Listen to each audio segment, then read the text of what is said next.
This is a 2022 Tata Harrier. This was the first Tata to be built on a Jaguar Land Rover platform, and now it's slowly appearing on the used car market.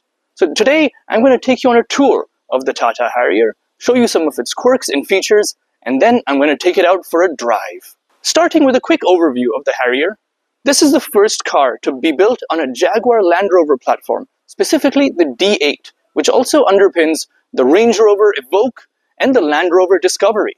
And you can tell that there has been some design inspiration from the Land Rover and Range Rover, especially in the car's side profile.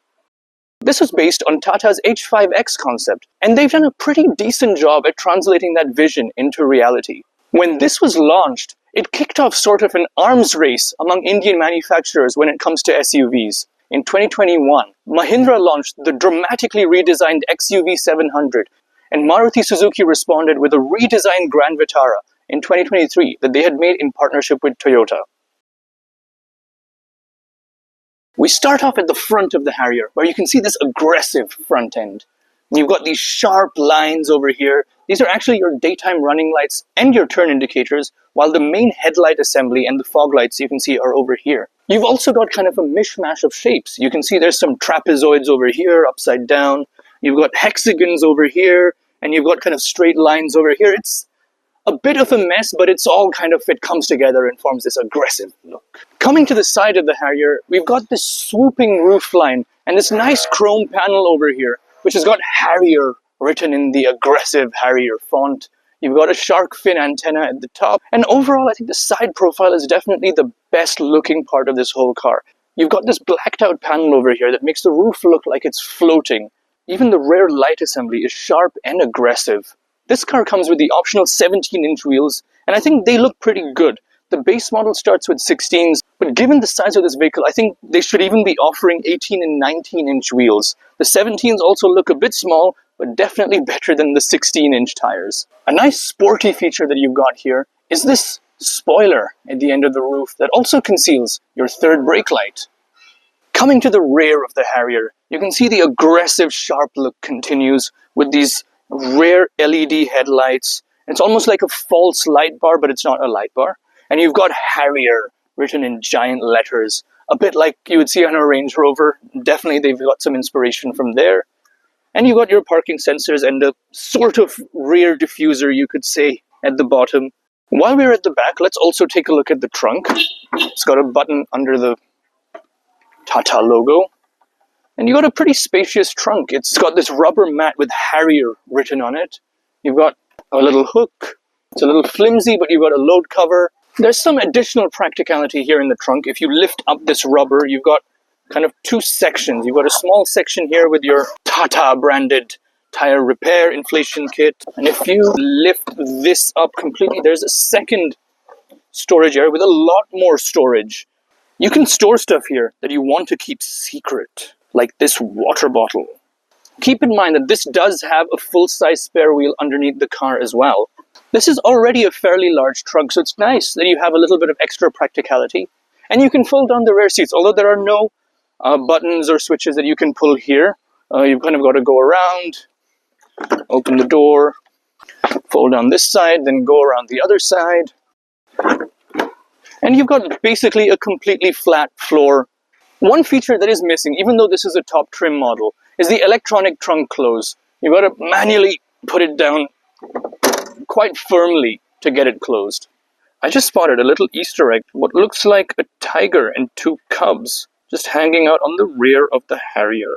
Next we go under the hood, which you have a hood release over here, and no gas struts, so you have to put this in. Under the hood, we can see the 2-liter turbocharged diesel engine, which produces 168 horsepower. They must have rounded up because it says Cryotech 170. This is how you close the hood of the Tata Harrier. To get in the car, the Harrier has keyless entry. You can press a button on the door and it'll unlock. But there is an interesting quirk of the key fob. If you press this button, it'll flash the lights. I imagine this is to help you find your car in case you've lost it in a car park. Now some cars will let you honk the horn from the key fob. The Harrier lets you flash the lights. Climbing inside the Tata Harrier, the first thing you'll notice is that it's okay. The Tata Harrier was positioned as Tata's luxury car. However, the interior is not quite up to the mark. You've got plenty of scratchy plastics. The faux leather is faux. It's pretty to look at, it's well designed, but the buttons and switches just don't have that kind of weight or heft that you would find in some of the German SUVs. They've got some way to go. Starting the car is simple. You've got keyless start. Just press the button. The infotainment lights up with the Tata logo. There are some interesting quirks and features of this interior. Starting with the handbrake. Now, it's not a traditional lever that you get in most cars. It's this black kind of handle thing that you press and you put down. You pull it up to lock it. It works like a handbrake, but it's something different that they've done. At the front, you've got your drive mode selector. You've got 3 drive modes over here. Obviously, this being a Tata, Tata is known for their off-road vehicles. So you've got a city drive mode, you've got a wet mode, and a rough road mode. And when you turn the car into the drive mode, you get a voice that tells you what drive mode you're in. Take a listen. Wet mode activated. Rough road mode activated. You also have a hill descent control, which is a nice feature if you're off-roading and need to control your speed going down a hill. But those aren't the only 3 drive modes you have. There are 2 more drive modes that for some reason are positioned in a different part of the car. If you look here next to the hazard button, you've got a leaf and a running man. The leaf is your eco mode. Economy drive mode activated. And the running man is your sports mode. Sport drive mode activated. Because that's when you start running. The seats are pretty supportive. They're a bit harder. You don't kind of sink into them. But it's nice. It's comfortable and very, very spacious. You definitely have a nice view out of the front.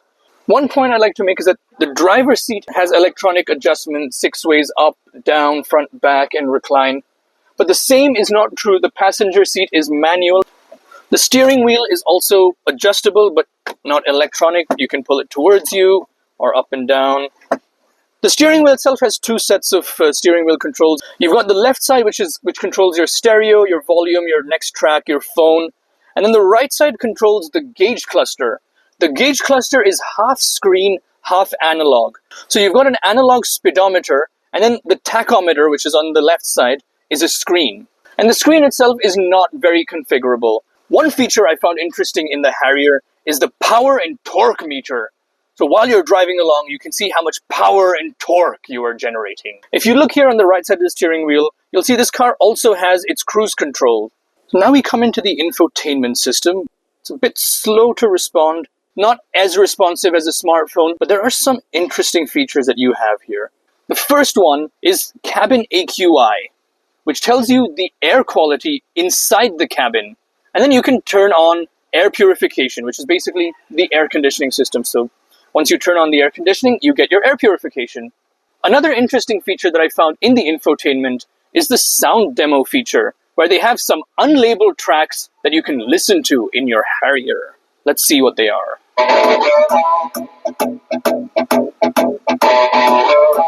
One cool luxury feature that they have implemented in the Harrier are the ventilated seats. If you press a button on the side of the seat, you have fresh, cool air blowing at your back, which is nice in a hot place. This Harrier has a sunroof, and it comes with 3 different switches to control it. So if you push this one, it opens the cover. This one opens the vent and closes it. This one opens it all the way, and you have the whole sky to yourself.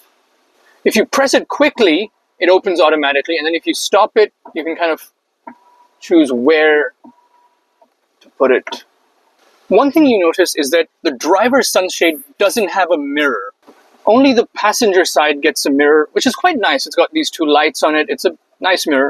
But if you're the driver and you want to see how you look before you get to a meeting or an important date, you have to rely on the rearview mirror, which luckily has a good auto-dimming feature, which is nice to have. Safety was a big theme of this car. So everywhere you look, you've got airbag signs. So you've got airbags on the front pillars, the B pillars. There's even an airbag label on the seat.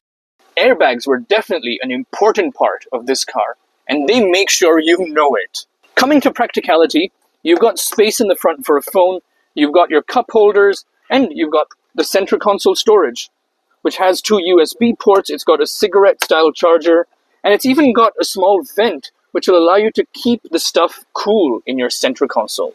If we go into the glove compartment, you can see it's got nice room, and there's even a little shelf in case you need to separate things in your glove compartment. And there's a nice touch, a little attention to detail.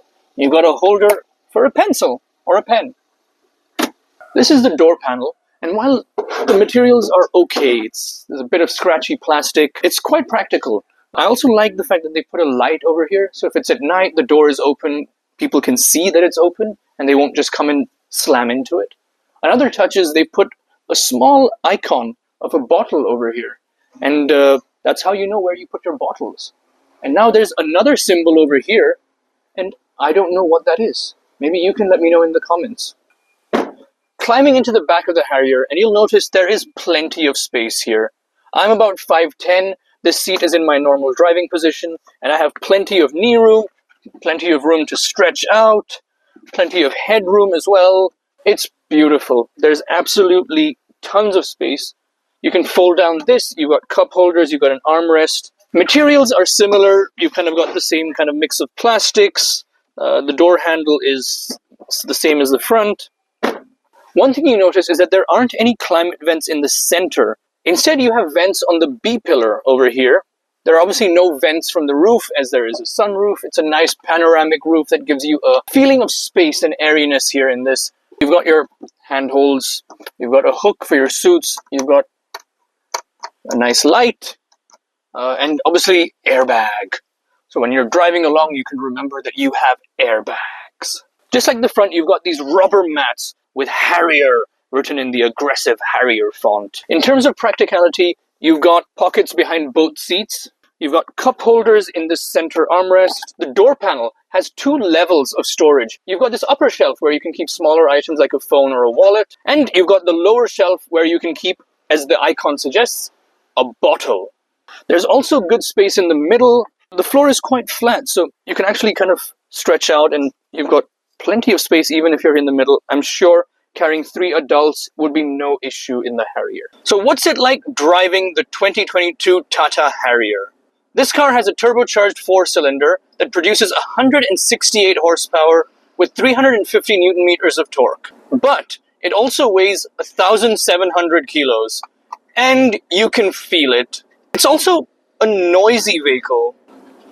Like, diesel engines tend to sound truck-like and have kind of a rattling noise, and that's something you definitely feel when you're in the Harrier. You can hear it. They've done a decent job with the sound deadening. Obviously, it's not as loud as it would be if you were like keeping the windows open. But it is loud. You have to press the throttle down. It moves eventually. It's not fast. I mean, this is a big, giant SUV. 168 horsepower is not a lot of power for a vehicle that is this big, this heavy. Obviously, they've used a lot of high-strength steel to make sure it's safe. This is one of the safest cars in India when it comes to crash safety. So it's not meant to be fast. This is supposed to be a tall car with a lot of presence, a safe car. And that's what it is. It delivers. The steering is okay. There's not a lot of... It does move. The car moves when you turn the wheel. Not quite as ponderous as some other SUVs. You can really hear the rumble of that engine, and that kind of takes away from some of the other kind of comforts that you have in this car. It's also so nice to have ventilated seats. That is luxury, actually. They could have done better on the materials, but at least they gave us ventilated seats. Sport drive mode activated. Alright, let's see if sport mode makes a difference. Sport mode. Definitely you get a little more acceleration. Throttle is a lot more responsive. I mean, I wasn't expecting that. You're in a big SUV. It's got a sport mode. It's usually kind of a punchline. The sport mode does make a difference. I am surprised. A bit of a clean stretch to...